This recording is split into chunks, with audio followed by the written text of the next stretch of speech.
అతనొక ఆకాశం అంతెరుగని శూన్యం, ఆవిరి మేఘాలే అతని సొంతం.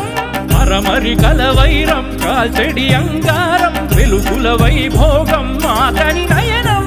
ప్రాణరుడ బంధముల తరువును పుడమిగ నిలుపుటె తన గుణం.